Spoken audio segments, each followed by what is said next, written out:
சேர்ந்து செதுக்குன ஈரநலம் இது பாறையா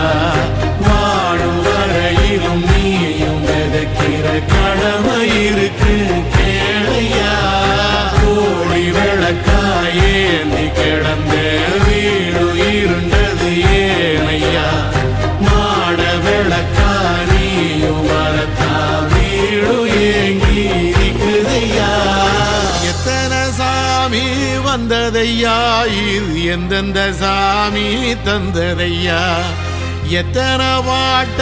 சொன்னதையா அத சுத்துற பூமி கண்டதையா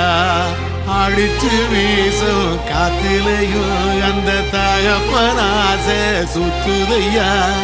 வெடிச்சு பூக்கும் வேலையிலும் ஒரு வம்சத்து கதையே உள்ளதையா